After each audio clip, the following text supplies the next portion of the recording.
ഓം അഗത്തീശ്വരായ നമഃ. എല്ലാവർക്കും വണക്കം. ഞാൻ വിനയൻ ഗുരുക്കൾ. 108 മഹാലക്ഷ്മി പൊരുളുകൾ ഉപയോഗിച്ച് മഹാലക്ഷ്മി വശ്യം ചെയ്താൽ പോലും ദാരിദ്ര്യം മാറണമെന്നില്ല എന്ന് പറയാറുണ്ട്. ഇത് എന്തുകൊണ്ടാണ് ഇങ്ങനെ പറയണെന്നുള്ളത് നമുക്കൊന്ന് അസ്ട്രോളജിക്കലി ഡീകോഡ് ചെയ്യാം.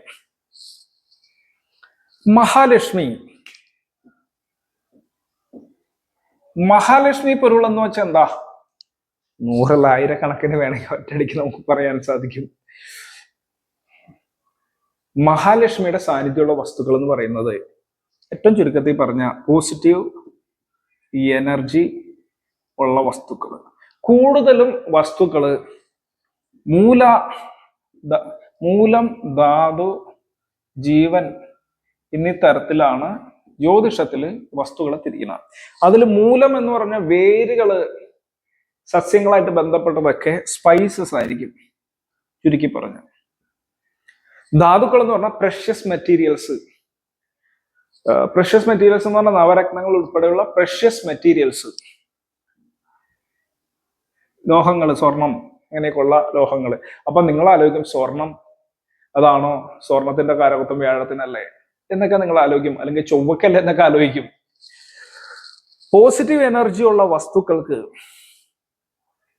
എല്ലാം മഹാലക്ഷ്മിയുടെ സാന്നിധ്യം ഉണ്ടെന്ന് പറയപ്പെടുന്നുണ്ട്. അപ്പോ യഥാർത്ഥത്തില് മഹാലക്ഷ്മിയുടെ സാന്നിധ്യമുള്ള വസ്തുക്കൾ എന്ന് പറഞ്ഞിട്ട് ചെയ്യുന്നത് പോസിറ്റീവ് എനർജി ഉള്ള വസ്തുക്കൾ അത് കൊണ്ടുവച്ച് കഴിഞ്ഞാൽ നമുക്ക് സമ്പത്ത് ഉണ്ടാവോ? ഇതൊരു ക്വസ്റ്റ്യൻ.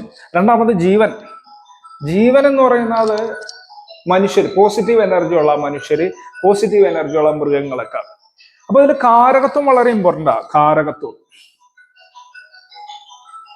ഇവിടെ ബുധന്റെയും വ്യാഴത്തിന്റെയും ശുക്രന്റെയും കാരകത്തുള്ള വസ്തുക്കളായിരിക്കും ഏറ്റവും കൂടുതൽ മഹാലക്ഷ്മി വശ്യപ്പൊരുളുകള്. ബുധന്റെ കാരകത്തുള്ളതാണ് കൂടുതലായിട്ട് ഉപയോഗിച്ച് കാണുന്നത്. അതുകൊണ്ട് തന്നെയാണ് ഗൗളി, ഉപ്പൻ, ആറ്റക്കുരുവികള്, അതുപോലെ തന്നെ കൂട്ടമായിട്ട് വരുന്ന കറുത്ത ഉറുമ്പുകൾ, കാക്കുറുമ്പുകൾ, ഇങ്ങനെയൊക്കെയുള്ള ചില ജീവികൾ നമ്മുടെ വീട്ടിലുള്ളത്. എന്തിന്? പൂച്ചയെ പോലും മാർജാരവശ്യം എന്ന് പറഞ്ഞിട്ടൊരു വശ്യം ഉണ്ട്.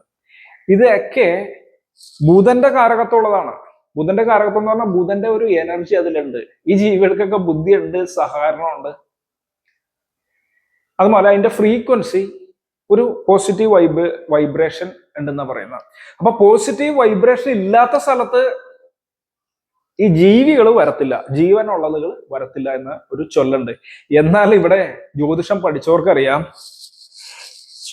ബുധൻ പിഴച്ചാൽ എന്ന് പറഞ്ഞാൽ ബുധന് ശക്തി ഇല്ലാത്ത സമയത്താണ് ഈ ജീവികളൊക്കെ വന്നെങ്കിൽ, കാക്കുറുമ്പ് വന്നു കഴിഞ്ഞാൽ നശിച്ചു പോകും. നിങ്ങള് കുരുവികള് നിങ്ങളുടെ വീട്ടില് കൂട് ഉണ്ടാക്കി കഴിഞ്ഞാൽ നശിച്ചു പോകും എന്നും പറയാറുണ്ട് ജ്യോതിഷന്മാര്. അത് പലരും എടുത്ത് പറയുന്നില്ല എന്നേ ഉള്ളൂ. ഉപ്പൻ വന്നാല് അത് ബുധന്റെ കാരകത്വമാണെന്നും പറഞ്ഞ് ചിലവരിയ്ക്കും. എന്നാൽ ഉപ്പൻ ചില പ്രത്യേക സാഹചര്യത്തിൽ പാമ്പിനെയൊക്കെ കൊല്ലുന്ന ജീവിയാണ് ഉപ്പൻ. അങ്ങനെ ഒരു പ്രത്യേക ടൈമിൽ വന്ന് വല്ലനെ കൊത്തിപ്പറിക്കുന്നത് അത് ചൊവ്വയുടെ കാരകത്വമാണ്. അപ്പം നാശം ഉണ്ടാവും. അത് മാത്രമല്ല, ബുധന് മാത്രം ഒരു പ്രത്യേകതയുണ്ട്. ബുധന്റെ കാരകത്തുള്ള വസ്തുക്കളാണ് കൂടുതലും മഹാലക്ഷ്മി വശ്യം ചെയ്യുന്ന വസ്തുക്കൾ എന്ന് പറഞ്ഞു. വ്യാഴത്തിന്റെ കാരകത്തുള്ള വസ്തുക്കളുണ്ട്, ശുക്രന്റെ കാരകത്തുള്ള വസ്തുക്കളുണ്ട്. കൂടുതലും കാര്യം മഹാവിഷ്ണുവിന്റെ ഭാര്യയാണല്ലോ മഹാലക്ഷ്മി. വിഷ്ണുവിന്റെ കാരകത്വ ഉള്ളത് ബുധനാണ്. അങ്ങനെയാണ് ഈ പറഞ്ഞു വരുന്നത്. മിക്ക ആളുകളും അങ്ങനെ എടുക്കും. 108 1008 വസ്തുക്കൾ വരെ അതിന് കിട്ടും. അങ്ങനെയാണെങ്കിൽ ഈ സാധനങ്ങൾ കൊണ്ടുവച്ചു കഴിഞ്ഞാല് ഐശ്വര്യം വരേണ്ടതല്ലേ നിങ്ങൾക്ക്? എന്നിട്ട് എന്തുകൊണ്ട് ഈ വശ്യമൊന്നും ചെയ്തിട്ട് ഐശ്വര്യം വരുന്നില്ല? അത് തന്നെയാണ് പ്രധാനപ്പെട്ടുള്ള ക്വസ്റ്റ്യൻ. അപ്പോൾ ഇത് ഡീകോഡ് ചെയ്യുന്ന സമയത്ത് ബുധന് ഒരു പ്രത്യേകതയുണ്ട്. അതായത് ബുധൻ ഏത് ഗ്രഹത്തിനോട് കൂടെ ചേരുന്നു ആ ഗ്രഹത്തിന്റെ തന്മയെ എടുക്കും. ബുധൻ ഏത് ഗ്രഹത്തിനോട് കൂടെ ചേരുന്നുവോ ആ ഗ്രഹത്തിന്റെ തന്മയെ എടുക്കും. ചീത്ത ഇടത്തിലാണ് ബുധൻ എങ്കിൽ ആ ചീത്ത കാരകത്വം ബുധൻ എടുക്കും എന്നുള്ളതാണ്. ക്ഷീണേന്ദു അർക്ക മഹീത് സുതാർക്ക തനയ. ക്ഷീണേന്ദു അർക്ക മഹീ സുതാർക്ക തനയ പാപ ബുധശ്ചേരുത എന്ന് ഒരു പാടല് ഉണ്ട്, നിങ്ങൾക്ക് അറിയായിരിക്കും അല്ലെ. അപ്പോ ദേവാംബഗ്നി വിഹാര വസ്ത്ര കുസുമ എന്ന് പറയുന്ന പാടല് പോലെ തന്നെ വളരെ ഇമ്പോർട്ടന്റ് ആയിട്ടുള്ള ഒരു പാടലാണ്. ക്ഷീണേന്ദു അർക്ക മഹീ സുതാർക്ക തനയ പാപ ബുധശ്ചേരുത. പാപന്മാരായിട്ട് എടുക്കുന്ന ആരെയാണ് ജ്യോതിഷത്തിൽ? ക്ഷീണ, ചന്ദ്രൻ, സൂര്യൻ. ഇതൊക്കെ എടുക്കാനുള്ള കാരണം എന്താണെന്ന് പിന്നീട് നമ്മൾ നോക്കണ്ടേട്ടാ, ഡീകോഡ് ചെയ്ത് നോക്കണ്ട, അത് ഞാൻ പിന്നീട് പറഞ്ഞുതരാം. കാരണം സൂര്യനല്ലേ ഏറ്റവും പ്രധാനപ്പെട്ട ഗ്രഹം, പിന്നെ സൂര്യൻ എങ്ങനെയാ പാപനാവണേ എന്നെടുക്കണം. പാപൻ എന്നുള്ളതിന്റെ മീനിങ് എന്താണെന്ന് നമ്മൾ മനസ്സിലാക്കണം. ക്ഷീണേന്ദു അർക്ക മഹീസുതൻ എന്ന് പറഞ്ഞ ചൊവ്വ ഭൂമിയുത്തരനല്ലേ, പിന്നെ എങ്ങനെ ദാരിദ്ര്യം നൽകുക? ഭൂമിയെ നൽകണ്ടേ. മഹീസുത അർക്കതനയ എന്ന് പറഞ്ഞ ശനി. പിന്നെന്താ പറഞ്ഞ പാപൈര്യുത, പാപനോട് ചേർന്ന ബുധൻ, പാപൈര്യുത ചേത്. അപ്പൊ ബുധൻ പാപനോട് ചേർന്ന് നിൽക്കുകയാണെങ്കിൽ ബുധനും പാപയോഗത്തിൽ, പാപവർഗത്തിലുള്ള ബുധൻ. അപ്പൊ പാപവർഗത്തിലുള്ള ബുധൻ എന്ന് പറഞ്ഞാൽ ബുധനെ പാപൻ നോക്കിയാലും ബുധന് പ്രശ്നമാണ്, ബുധന്റെ കൂടെ പാപൻ നിന്നാലും പ്രശ്നമാണ്. എന്തിന്? ബുധൻ സാധാരണ നിൽക്കുകയാണ്, പാപന്റെ രാശിയിലാണെങ്കിലോ പ്രശ്നമാണ്. അത് ഞാൻ കുറച്ചും കൂടി ക്ലാരിറ്റിയിൽ നിങ്ങൾക്ക് പറഞ്ഞുതരാം. ബുധന് ശത്രു ആരാ? ചൊവ്വയാണല്ലോ. മിത്രേ സൂര്യസിതൗ ബുധസ്യ ഹിമഗു ശത്രു. അപ്പൊ മിത്രേ സൂര്യസിത ബുധസ്യ ഹിമഗു ശത്രു സമസ്താവരെ. ബുധന്റെ ശത്രു ചന്ദ്രനാണ്. ചന്ദ്രൻ ബുധന്റെ ശത്രുവാണ്. ഇതെന്താ കാരണം എന്ന് ഒരെണ്ണം ലോജിക്കലി ഉണ്ട്. പക്ഷെ ബുധനോട് ഏറ്റവും ശത്രു ഉള്ളതാണ് ജീവ ഇന്ദു ഉഷ്ണകര കുജസ്യ സുഹൃദോ ഞോ അരി. ചൊവ്വ ബുധനെ നശിപ്പിക്കും എന്ന് കൃത്യമായിട്ട് എടുത്തു പറഞ്ഞിട്ടുണ്ട്. ചൊവ്വ എന്തിനാ ബുധനെ നശിപ്പിക്കണം? അതെന്താന്ന് നമുക്ക് അടുത്ത വീഡിയോയിൽ നോക്കിയാൽ പോരെ. ഈ കാര്യങ്ങള് നമുക്ക് അടുത്ത വീഡിയോയിൽ പറയാം. അതിന് കുറച്ചും കൂടി ലോജിക്കൽ ആയിട്ടുള്ള ഒരു കാര്യം പറയേണ്ടി വരും. ഇപ്പൊ പറഞ്ഞത് ഇവന്മാരോട് ആരോട് ചേർന്നാലും ബുധന്റെ ശക്തി ക്ഷയിക്കും. അപ്പോ നിങ്ങളുടെ വീട്ടിലേക്ക് വരുന്ന മഹാലക്ഷ്മി പൊരുളുകള് ശനിയോട് ചേരുക എന്ന് പറഞ്ഞാൽ ശനിയുടെ രാശിയിൽ നിന്നാലും പ്രശ്നമാണ്. ശനിയുടെ രാശി എന്ന് പറഞ്ഞാൽ വൃത്തിയില്ലാത്ത സ്ഥലം, മകരവും കുംഭവും. വൃത്തിയില്ലാത്ത സ്ഥലം, അടച്ചിട്ടിരിക്കുന്ന സ്ഥലം, ദുർഗന്ധമുള്ള വായുള്ള സ്ഥലമാണ് കുംഭരാശി. മകരരാശി എന്ന് പറഞ്ഞു കഴിഞ്ഞാൽ ഇഴജന്തുക്കളൊക്കെ ഉള്ള സ്ഥലം, നല്ല ക്ലീൻ അല്ലാത്ത സ്ഥലം, പൊട്ടിപ്പൊളിഞ്ഞ സ്ഥലമൊക്കെ മകരരാശിയാണ് വീടിന്റെ അകത്തിട്ടാ. അഥവാ നോട്ട് ക്ലീൻ ക്ലെൻസി അല്ലാത്ത ഏരിയ. അപ്പൊ ബുധന്റെ രാശി, ശനിയുടെ രാശിയിൽ ഇരിക്കുന്ന ബുധൻ തീരുമാനമാവും എന്ന് പറഞ്ഞാൽ പാവനായി. അപ്പൊ നിങ്ങളുടെ വീട് ക്ലീൻ അല്ല, എന്നിട്ട് നിങ്ങൾ വീട്ടിൽ കൊണ്ടുവന്ന് മഹാലക്ഷ്മി പൊരുൾ വെച്ചേക്കണം. അവിടെ പൊട്ടിപ്പൊളിഞ്ഞൊക്കെ കിടക്കണ വീടും, പൊട്ടിപ്പൊളിഞ്ഞൊക്കെ എന്ന് വെച്ചാൽ പ്രശ്നമല്ല, ക്ലീൻ ആയിരിക്കണം എന്നുള്ളതാണ് മെയിൻലി. ക്ലീൻ ആയിരിക്കണം. നിങ്ങൾ ഫസ്റ്റ് തന്നെ വീട്ടില് ചെറിയ വീടായാലും പൊട്ടിപ്പൊളിഞ്ഞൊക്കെ കിടക്കുന്ന സ്ഥലമൊക്കെ ഉണ്ടെങ്കിൽ അതൊക്കെ ഒന്ന് ക്ലീൻ ആക്കിയിടുക. പൊട്ടിപ്പൊളിഞ്ഞ സ്ഥലത്തിന് ഒന്ന് ഇത് വരും, 2 ചൊവ്വയുടെ കർക്കിടകം അല്ല, വൃശ്ചികരാശി വരും. പൊട്ടിപ്പൊളിഞ്ഞു കിടക്കുന്ന സ്ഥലം. അപ്പൊ നേരത്തെ പറഞ്ഞു പൊട്ടിപ്പൊളിഞ്ഞു കിടക്കണ ചൊവ്വ, വേറെ അർത്ഥത്തിലാണ് ഞാൻ നേരത്തെ പറഞ്ഞു തരാന്ന് പറഞ്ഞ, ചൊവ്വ ബുധന് ഓപ്പോസിറ്റായി മാറും. ചൊവ്വയുടെ കൂടെ ബുധൻ ചേർന്ന് കഴിഞ്ഞാൽ ബുധനെ നശിപ്പിക്കും. പൊട്ടിപ്പൊളിഞ്ഞു കിടക്കുന്ന സ്ഥലത്ത് മഹാലക്ഷ്മി പൊരുൾ കൊണ്ടുവച്ചിട്ട് കാര്യമില്ല.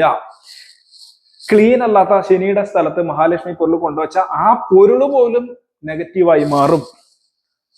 മഹാലക്ഷ്മി വർഷം ചെയ്യുമ്പോൾ പറയുന്നതാണ്. സൂര്യന്റെ രാശിയായിട്ടുള്ള സ്ഥലം, 2ാം നില, മാടി, ഇതൊക്കെ സൂര്യന്റെ രാശിയാണ്. അഥവാ നല്ല ഹീറ്റുള്ള സ്ഥലം, നല്ല ചൂടുള്ള സ്ഥലം ആണ് ഇത്. അപ്പൊ ബുധന്റെ കാരകത്തുള്ള മഹാലക്ഷ്മി പൊരുളുകൾ നല്ല ചൂടുള്ള സ്ഥലത്തോ വെയിൽ തട്ടിയാലോ അതിന്റെ എനർജി പോകുന്നതാണ് സൂര്യനോട് കൂടിയിട്ടുള്ളത് പറയുന്നത്. ക്ഷീണചന്ദ്രൻ എന്ന് പറഞ്ഞാൽ കലക്ക വെള്ളം അല്ലെങ്കിൽ മലിനമായിട്ടുള്ള വെള്ളം ഈ സാധനമൊക്കെയാണ് ക്ഷീണചന്ദ്രനെ കുറിക്കുന്ന. വാട്ടർ പ്യൂരിഫൈ ആയി വരുന്ന ഒരു പൗർണമി ആകുമ്പോഴത്തേക്കും വെള്ളം ഏറ്റവും പ്യൂരിഫൈ ആവുന്ന അർത്ഥം. ക്ഷീണചന്ദ്രന്റെ കൂടെ ബുധൻ ചേർന്ന് കഴിഞ്ഞാൽ മഹാലക്ഷ്മി പൊരുള് ക്ലീൻ അല്ലാത്ത വാട്ടർ ഉള്ള ഇടമോ ക്ലീൻ അല്ലാത്ത ഇടത്തോ വെച്ചാലും ഇതിന് പ്രശ്നം. അപ്പൊ ഈ ശ്ലോകം ക്ഷീണേന്ദ്വാർക്ക മഹീതു സുധാർക്ക തനയ പാപ ബുധശ്ചേര്യുധ, ബുധനോട് കൂടി ചേർന്നാല് യവന്മാര് കൂടി ചേർന്നാൽ ബുധൻ പാപനായി മാറും. പാപനായി മാറുന്ന പറഞ്ഞാൽ നെഗറ്റീവായിട്ട് മാറും, നിങ്ങൾക്ക് യാതൊരു പോസിറ്റിവിറ്റിയും നൽകുന്നതല്ല. ആക്ച്വലി മഹാലക്ഷ്മി പൊരുൾ വീട്ടിൽ കൊണ്ടുവയ്ക്കുമ്പോൾ നമ്മുടെ ഫ്രീക്വൻസി മാറാനല്ലേ വെക്കുന്നത്. നമ്മളുടെ ഫ്രീക്വൻസി മാറാൻ വേണ്ടി വെക്കുന്ന, അതായത് വീടിന്റെ ഫ്രീക്വൻസി മാറും, വീടിന്റെ ഫ്രീക്വൻസി മാറിയാൽ നമ്മളുടെ ഫ്രീക്വൻസി മാറും, നമ്മളുടെ ഫ്രീക്വൻസി മാറിക്കഴിഞ്ഞാൽ പുറത്തുനിന്നുള്ള നല്ല ആൾക്കാർ നമ്മളിലേക്ക് ആകൃഷ്ടരാവും. ഇതാണല്ലോ തത്വം അതിന്റെ. ഒന്നുകൂടി പറയാം, വീടിന്റെ നെഗറ്റീവ് ഫ്രീക്വൻസി ആണെങ്കിൽ ഈ സാധനം കൊണ്ടുവയ്ക്കുമ്പോൾ വീട്ടിൽ ധനപരമായ ഫ്രീക്വൻസി വരും, ധനത്തെ ആകർഷിക്കാനുള്ള ഒരു ഫ്രീക്വൻസി വരും. കാര്യം ഇത് ധനപരമായിട്ടുള്ള പൊരുളുകളാണ്, പോസിറ്റീവാണ്. ധനപരം എന്ന് ഞാൻ ഉദ്ദേശിച്ച പോസിറ്റീവ് എന്നുള്ളതിന് മലയാളവും ധനപരം എന്നാണ്. അങ്ങനെയുള്ള പൊരുളുകൾ കൊണ്ടുവച്ചാൽ ഫ്രീക്വൻസി പോസിറ്റീവ് ആകും. അങ്ങനെയാണെങ്കിൽ അവിടെയുള്ള ആളുകളുടെ മൈൻഡ് സെറ്റ് ഫ്രീക്വൻസിയും പോസിറ്റീവ് ആകും. ഇവിടെ ചന്ദ്രൻ അടക്കം പ്രത്യേകിച്ച് പറയുന്നുണ്ട്, വൃത്തിയില്ലാത്ത ശരീരമാണെങ്കിലും ക്ഷീണചന്ദ്രന് തുല്യമാണ് കേട്ടോ. ക്ലീൻ അല്ലാണ്ട് നിങ്ങൾ നടന്നിട്ട് മഹാലക്ഷ്മി പൊരുൾ കൊണ്ടുവച്ചിട്ട് ഒരു കാര്യമില്ല കേട്ടോ. അപ്പോ ആ പോസിറ്റീവ് ആവുന്ന അന്തരീക്ഷത്തിൽ നിങ്ങളും പോസിറ്റീവ് ആയിട്ട്, ചെറിയ വീട് ചെറിയ സ്ഥലമായാലും മതി, നിങ്ങൾ ക്ലീൻ ആയിട്ടിരിക്കുന്നു, വളരെ പോസിറ്റീവ് ആയിട്ടിരിക്കുന്നു, വസ്ത്രങ്ങളൊക്കെ പഴയതാണെങ്കിലും നല്ല അലക്കി ക്ലിയർ ആയിട്ട് ധരിക്കുന്നു, ഇത്തരത്തിലൊക്കെ ആണെങ്കിൽ നിങ്ങൾക്ക് ആ ഒരു എനർജി വരും, ആ ഒരു എനർജി വരും. എൻ്റെ ചില പഴയ ആശാമാര് മാന്ത്രികമൊക്കെ പഠിപ്പിച്ചിരുന്നവര്, വളരെ കുടിലുകളിലൊക്കെ താമസിച്ചിരുന്ന അവര്, അവിടെ കയറി ചെന്നാൽ നമുക്ക് അതിന്റെ എനർജിയുടെ ഒരു പൊട്ടൻസി നമ്മൾ അനുഭവിച്ചു കഴിഞ്ഞാൽ വേറെ ലെവലാണ്. കാര്യം അവിടെ ഒരു വീട് ചെറുതായിരിക്കും, ഇതൊക്കെ ആയിരിക്കും, അവിടെ ഒക്കെ വളരെ ക്ലിയർ ആയിട്ട് ചാണകമൊക്കെ മെഴുകിയിട്ടൊക്കെ നല്ല ക്ലിയർ ആക്കിയിട്ടിരിക്കുന്ന അന്തരീക്ഷം. ഇപ്പോഴെങ്ങല്ല 97, 98 കാലഘട്ടത്തിലൊക്കെ അവരൊക്കെ പലരും ഇന്ന് വലിയ നിലയിലൊക്കെ ഉള്ളവരും ഉണ്ട്. പറഞ്ഞു വന്നത്, ആ ക്ലെൻസിങ് ഉള്ള സ്ഥലത്ത് ആ എനർജിയെ കൂട്ടാൻ പറ്റും. എന്നാൽ മലിനമായിട്ട് കിടക്കുന്നു, ഇത് കൊണ്ടുവെക്കണം, കുളിക്കൂല, വൃത്തിയായിട്ട് അലക്കാത്ത വസ്ത്രവും ധരിച്ച്, മനസ്സും പ്രധാനമാണ്. ചന്ദ്രൻ മനസ്സാണ്. അഴുക്ക തരങ്ങൾ കൊണ്ടേയും മദ്യം, പുകവലി ഇതൊക്കെ ചെയ്തിട്ട് ഈ വക സാധനങ്ങൾ ചെയ്താലേ യാതൊരു ഗുണവും കിട്ടൂല എന്നുള്ളതാണ്. അതും കൂടി പറയാൻ വേണ്ടിയിട്ടാണ് ഈ വീഡിയോ ചെയ്തത്. ഏതൊക്കെ തരത്തിലുള്ള 108 മഹാലക്ഷ്മി പൊരുൾ ഉപയോഗിച്ചാലും, അതുകൊണ്ട് തന്നെ ബുധന്റെ കാരകത്വമായതുകൊണ്ട് ഈ സാധനങ്ങൾ കൂടി ക്ലിയർ ആക്കിയില്ലെങ്കിൽ ബുധന്റെ കാരകത്വം മഹാലക്ഷ്മിയെ ക്ഷണിക്കുക എന്നുള്ളതല്ല, കൂടുതൽ നിങ്ങളെ വീണ്ടും വീണ്ടും കൂടുതൽ നെഗറ്റീവാക്കും. ആ വസ്തു എക്സ്ട്രാ നെഗറ്റീവായിട്ട് അതായിരിക്കും ഏറ്റവും കൂടുതൽ നെഗറ്റീവിനെ ആകർഷിക്കുക, നിങ്ങൾക്ക് കുഴപ്പങ്ങൾ തരികയും ചെയ്യുന്നു എന്ന് പറഞ്ഞുകൊണ്ട് നിർത്തുകയാണ്. ഇനി നമുക്ക് അടുത്ത വീഡിയോയിൽ കാണാം. നെഗറ്റീവുള്ള എല്ലാവർക്കും ഒരിക്കൽ കൂടി നോക്കാം. ഞാൻ വേനയും കുറിക്കണം. ഓം പ്രത്യക്ഷ.